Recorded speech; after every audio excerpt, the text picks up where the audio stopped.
plainte auprès de la gendarmerie. Et jusqu'à ce jour, nous n'arrivons pas encore à mettre la main sur ce militant du PDCI. Mais parallèlement à ça, le ministre Yarasuba et moi-même avons réuni nos jeunes pour leur demander de ne pas réagir.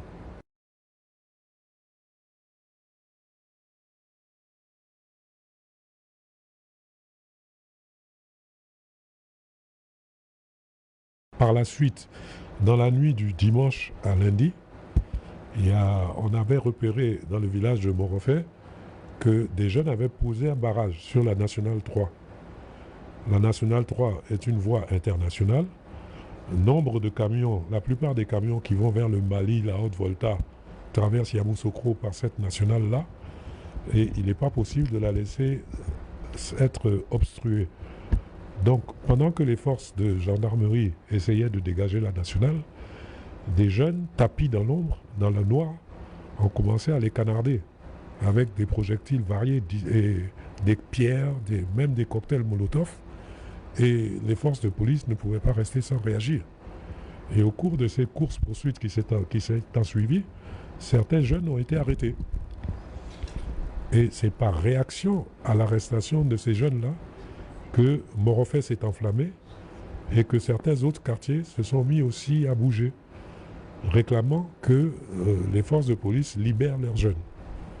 Donc au départ, ce n'était pas, entre guillemets, un problème politique.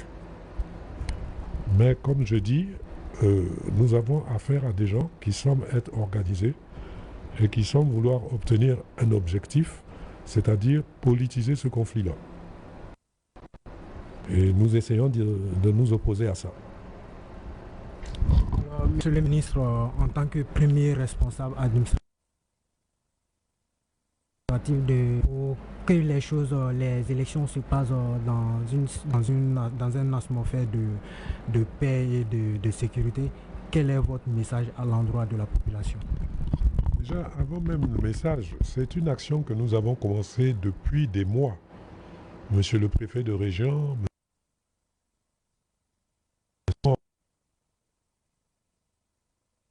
ont rencontré, commencé par réunir les chefs de village de mon canton.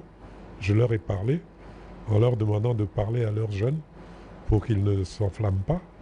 J'ai ensuite réuni les présidents de toutes les associations des jeunes de tous les villages du district avec le même message de paix. Et j'ai réuni aussi les femmes, les présidents d'associations de femmes du district en leur portant le même message. Et nous avons tous, je le répète, le ministre Yarasuba, le préfet et moi-même, agi comme ça depuis des mois. Et nous continuons toujours à le faire.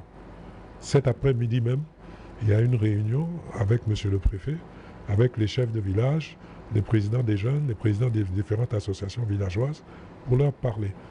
Nous pratiquons le dialogue avec les forces en présence et nous essayons par tous les moyens d'apaiser l'atmosphère. Bon. Et je pense que nous y réussissons plus ou moins bien. Il y a eu par exemple un barrage sur la route de Zata, qui est au nord de la Côte d'Ivoire, de Yamoussoukro du moins, et c'est par l'intermédiaire du chef de Zata que nous sommes arrivés à faire lever ce barrage. À l'entrée sud de Yamoussoukro hier, il y avait un barrage à Poussoussou. De la même façon, j'ai dépêché le chef d'Akwessekro qui est allé parler aux jeunes, qui est arrivé à les convaincre. Les jeunes d'un autre village aussi qui s'appelle Nana, qui voulaient rentrer dans la danse, nous leur avons parlé et nous sommes arrivés à les convaincre. Et nous ne désespérons pas d'arriver à convaincre nos jeunes d'éviter de rentrer dans ce conflit-là. Mais j'aimerais quand même dire une chose. Nous nous réclamons tous du président Félix Houphouët-Boigny et le président Houphouët-Boigny disait une chose, je préfère l'injustice au désordre. On ne peut pas demander aux forces de l'ordre et aux représentants de l'État que nous sommes, à différents niveaux, de laisser le désordre s'installer. Une injustice peut se corriger, un désordre peut accoucher de n'importe quoi.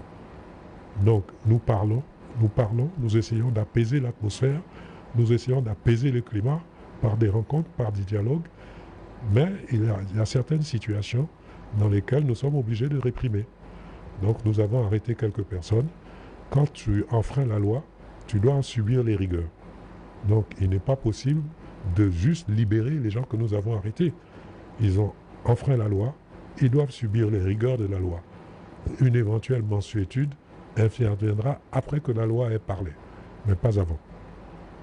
Si je peux lancer un message, Yamoussoukro est la ville natale du président Félix Houphouët-Boigny. Tous les bâtiments dédiés à la paix que vous connaissez, la Fondation pour la recherche de la paix, la basilique Notre-Dame de la paix, la mosquée de la paix, et Yamoussoukro est une ville paisible. Donc je demande aux uns et aux autres de s'apaiser, de se calmer, d'accepter de venir s'asseoir avec nous, discuter avec nous, pour qu'ensemble, nous trouvions une solution, que ces élections se déroulent dans la paix et dans le calme, et qu'après les élections, nous puissions continuer à vivre ensemble en bonne intelligence, comme nous avons toujours vécu jusqu'à aujourd'hui.